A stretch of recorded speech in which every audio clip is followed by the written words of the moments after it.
The Germans disappeared. They were just whatever they had, any vehicle or wheels, they just jumped on it and they took off. And there was no one in the camp, and we looked around and no one was there. And we didn't go to work, no one woke us up or anything.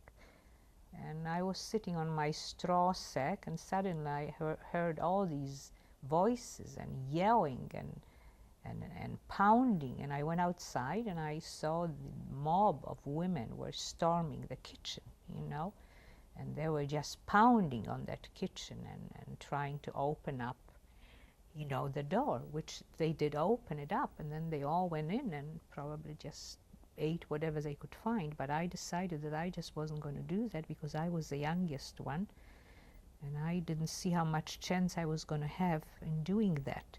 So there was another woman who was young also, and I had an idea, and I told her, let's go to the barrack where the Aufseherinnen live. You know, the Gestapo women lived in a barrack outside of the camp, you see, outside of the fence that was electrocuted, you know.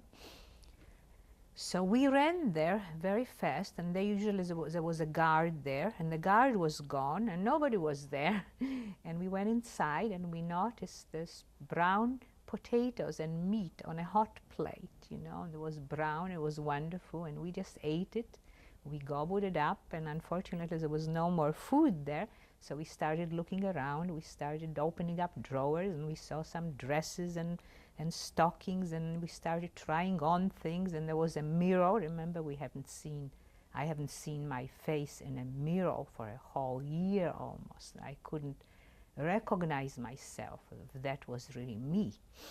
And we were having a lot of fun, and until suddenly we heard German voices on the outside. And fortunately, we didn't turn on the light in this barrack. It was night, and I remember moonlight. And I told my friend, let's get down on our knees and crawl out of here.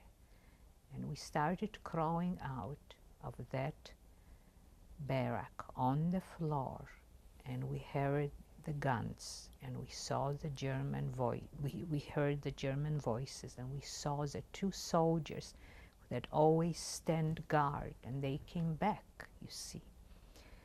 And we crawled, and there was an absolutely most terrifying experience, and they had floodlights, and I don't know until this day how these soldiers did not really shoot at us and kill us. But they didn't. Either they were drunk, or they decided there was enough killing done already.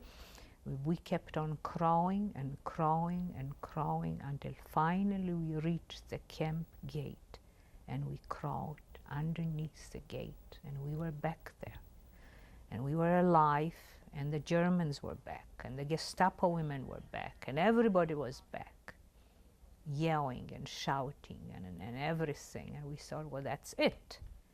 But you know, that was it only for one night, because the next day they all took off, and this time they took off for good.